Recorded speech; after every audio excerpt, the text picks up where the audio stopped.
मजाक करता था देवर। फिर भाभी ने ऐसा सिखाया सबक। अरे सब तैयार हुए कि नहीं? लड़की वाले हमारा इंतजार कर रहे। अपनी बेटी से कहो कि वहाँ समय से पहुँच जाए और अंकिता बहू से कहो अनुज को लेकर जल्दी से आए। बनवारी लाल जी सबको जल्दी चलने की आवाजें दे रहे थे। मंजू जी अंकिता बहू को अनुज से साथ ले जाने के लिए बोलकर चली गयी। अंकिता देवर अनुज को बुलाने के लिए उसके कमरे में गई, लेकिन अनुज की बातें सुन वो वहाँ ही ठिठक गई। अनुज फोन पर बड़ी दीदी नीतू से बात कर रहा था। दीदी प्लीज, आपने अच्छे से लड़की देख ली है ना? कहीं वो भी भाभी की तरह मोटी हुई तो मैं अभी ही कह रहा हूँ कि मैं ये सगाई नहीं करूँगा। मैं भैया नहीं हूँ जो पापा की पसंद को खुशी खुशी अपना लूं। मैं पतली और छरहरी काया वाली लड़की से ही शादी करूंगा। भाभी को देखा है, रूही के होने के बाद और फूल गई हैं। पता नहीं कैसे भैया उन्हें झेलते हैं। बोलते बोलते अनुज हंसने लगा। शायद दूसरी तरफ दीदी भी हंस रही थी, जो अंकिता से असहनीय हो गया और वो कमरे के अंदर चली गई। अनुज भैया दीदी के साथ अगर भाभी के मोटापे पर चर्चा पूरी हो गई हो तो नीचे आ जाइएगा, पापा मम्मी इंतजार कर रहे। अंकिता का यूं बोलना अनुज की बोलती बंद कर गया। ये कोई पहली बार नहीं हुआ था। जब से अंकिता घर की बड़ी बहू बनकर आई, उससे थोड़ी मोटी है, अमन पति से बड़ी दिखती है। अरे पूरे घर में झाड़ू पोछा बोलो करने को, घी तेल वाला खाना कम खाने को बोलो, सुबह जल्दी उठकर टहलने को बोलो।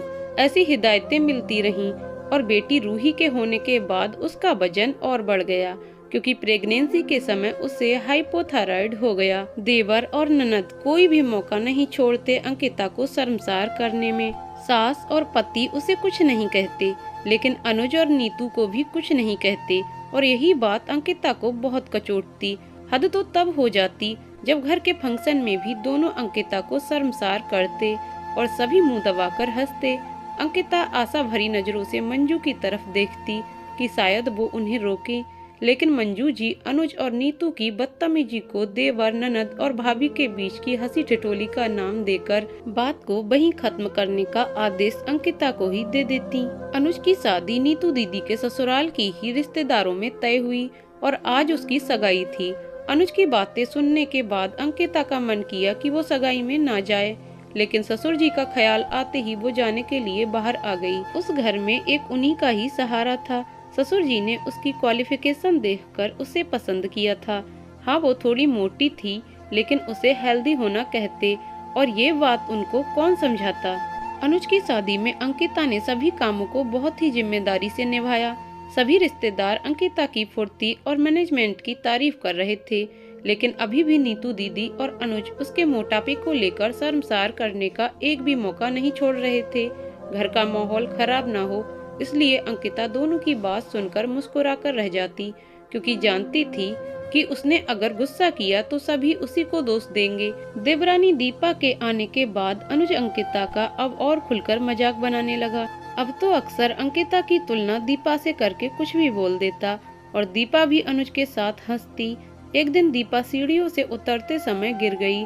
उसके पैर में मोच आ गई थी। अनुज उसे गोद में उठाकर नीचे ले आया और फिर हॉस्पिटल ले गया।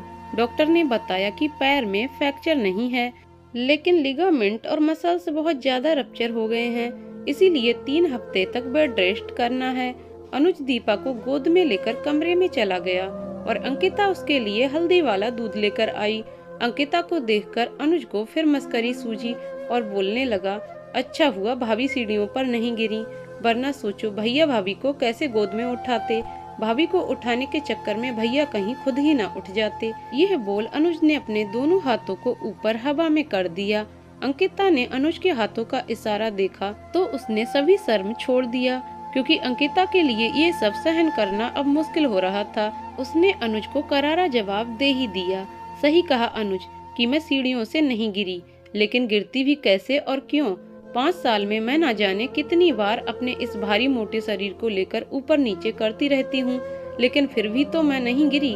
हाँ, मैं मोटी हूँ, लेकिन मेरे पापा और मेरे पति मेरे खान पान में कोई कमी नहीं रखी। हाँ, मैं रूही के होने के बाद बहुत फूल गई हूँ, लेकिन फिर भी घर और बाहर का काम बहुत ही फुर्ती से करती हूँ।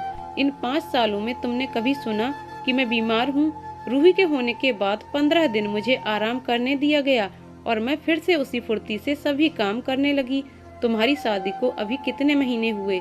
यही कोई 4-5 महीने। तुम्हारी पत्नी तो बहुत पतली और छछरी काया की है, फिर भी आए दिन बीमार हो जाती है। मम्मी जी की सहायता के बिना तुम्हारी पत्नी खाना नहीं बना पाती। खाना खाने से ज्यादा तो तुम्हारी पत्नी दवाई और टॉनिक पीती है। बहुत हुआ बड़ी बहू, बस करो। देवर है, मजाक ही तो कर रहा था। मंजू जी एक बार फिर अनुज की गलती पर अंकिता को ही चुप कराने लगी। मजाक एक बार होता है मम्मी जी, लेकिन अनुज 5 सालों से एक ही मजाक करते आ रहे हैं और आप अनुज को समझाने के बजाय मुझे चुप कराने को कह रही। इनसे कहती हूँ तो ये भी यही कहते हैं कि घर की शांति के लिए इग्नोर करो। कहते हैं ना कि जब खुद के लिए स्टैंड नहीं लो सभी आपको ग्रांटेड लेते हैं, और वही मेरे साथ भी हुआ।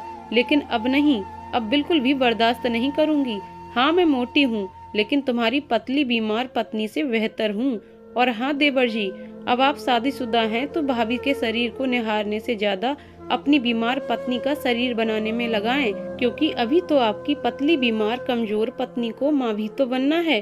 अंकिता की बात सुनकर आज शर्मसार होने की बारी अनुज की थी। उसने सोचा ही नहीं था कि अंकिता उसे इस तरह दीपा के सामने शर्मसार कर सकती है। लेकिन कहते हैं ना, कभी भी किसी की खामोशी और चुप्पी को उसकी कमजोरी नहीं समझना चाहिए। अगर मंजू जी ने पहली बार अनुज को ऐसे भद्दे मजाक करने से रोक दिया होता तो आज अनुज को अपनी पत्नी के सामने शर्मसार नहीं होना पड़ता। 5 साल लगा दिया अंकिता ने। अगर उसने ही अनुज को पहले मजाक में ही समझा दिया होता तो उसे भी शर्मसार नहीं होना पड़ता। देवर ननद भाभी का रिश्ता मजाक का होता है, लेकिन उसकी भी एक मर्यादा होती है और शर्मसार करके रिश्ते नहीं निभाए जाते। तो दोस्तों, आपको कहानी कैसी लगी कमेंट करके जरूर बताइएगा। कहानी पसंद आई हो तो वीडियो को लाइक शेयर करें और चैनल को सब्सक्राइब करें। वीडियो को अंत तक देखने के लिए बहुत बहुत धन्यवाद दोस्तों।